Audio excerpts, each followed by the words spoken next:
चल मेरे साथ। इस काम वाली को ये पता चलता है कि झाड़ू लगाते वक्त इसे जो लॉटरी टिकट मिला वो 1000 करोड़ का विनिंग प्राइस वाला टिकट है। इसकी आंखें चौंधिया जाती हैं और वो तुरंत लॉटरी ऑफिस के अंदर दुकान के मालिक से नंबर कंफर्म करने को कहती है। हाँ, आप सच में जीत चुके हो, बहुत बहुत बधाइयाँ आपको। ये औरत के पैरों तले जमीन खिसक जाती है। ये न्यूज वो अपने बेटे के साथ तुरंत शेयर करना चाहती थी। खुशी के मारे इसने अपना सामान बांधा और पूरा कैश एक बैग में भर के बेटे के घर पहुंच गई। इसकी बहू दरवाजा खोलती है, जो हमेशा से इसे बदतमीजी से पेश आती थी। इतने में ही इसके बेटे की सास बाहर आ जाती है, जो इसके हुलिये का मजाक उड़ाती है। लेकिन माँ को कोई फर्क नहीं पड़ता। वो कहती है कि वो उनके लिए एक सरप्राइज लाई है। बहू पहले उसका बांह झटकती है, फिर उसे धक्का मार के जमीन पे गिरा देती है। तभी ये हंगामा सुनकर उस औरत का बेटा बाहर आ जाता है, जो अपनी माँ को वहाँ देख के हैरान हो जाता है। औरत को लगता है कि उसका बेटा उसके घर के अंदर बुलाएगा, मगर बेटा तो उसे अंदर बुलाने के बजाय बाहर खींच के ले जाता है और जोर की डांट लगाता है, ये बोलते हुए कि तुम्हें यहाँ आने की क्या जरूरत थी।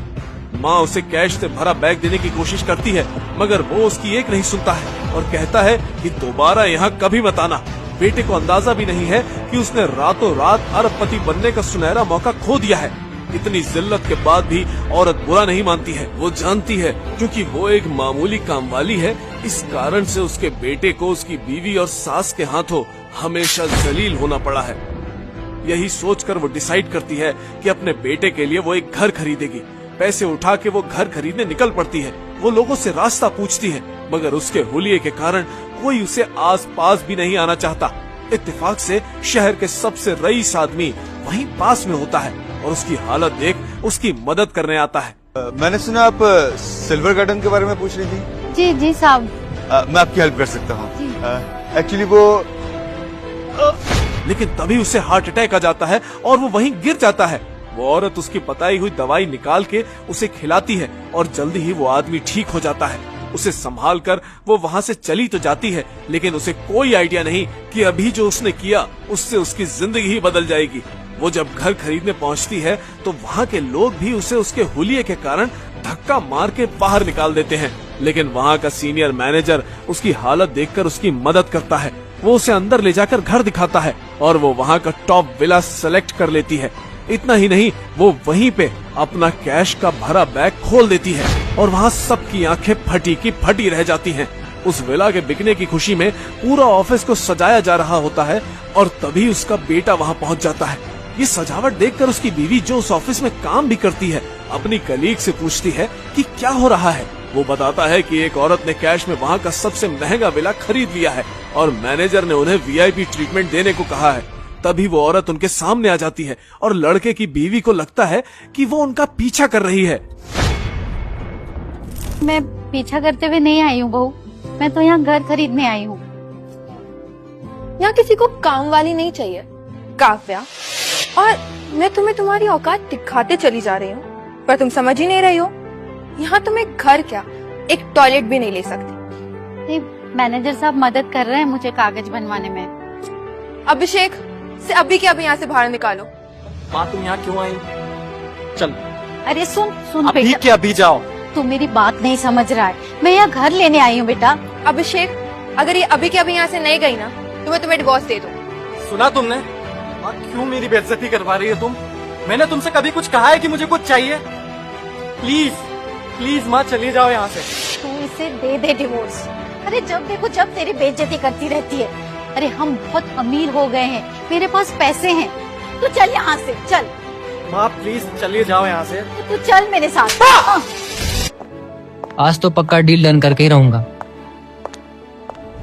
वो आ चुके हैं, ये रही कार की कीज और हॉल भी डेकोरेट करवा दिया है। वेरी गुड, चलो चलते हैं। वैसे भी वीआईपी को ज्यादा वेट नहीं कराना चाहिए।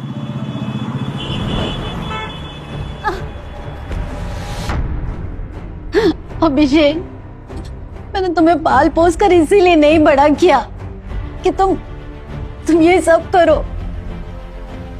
आखिर किया ही गया है तुमने मेरे लिए आज तक। पूरी जिंदगी तो गरीबी में बिताई है मैंने, लेकिन आज मेरे पास मौका है अच्छे से जिंदगी गुजारने का, लेकिन तुम बीच में आए जा रही हो। क्यों बांध के रखना चाहती हो तुम? बस मेरी इतने सालों की तपस्या, मेहनत, प्यार, और तुम ऐसा सोचते हो क्यों नहीं सोचूं? और ऐसे कौन सी इच्छा पूरी की है तुमने मेरी आज तक? सबके माँ बाप पावरफुल थे, लेकिन तुम एक काम वाली। कभी कभी तो ऐसा सोचता था मैं कि मुझे पाले ही नहीं होता तो वो अच्छा होता। मार दिया होता मुझे पहले तुमने। नहीं बेटा, बेटा बेटा मत कहूं। आज से तुम्हारा और मेरा रिश्ता खत्म। परेशान मत करो मुझे प्लीज।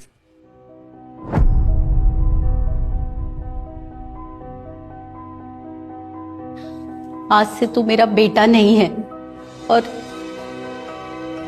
माँ मत कहना मुझे आज के बाद।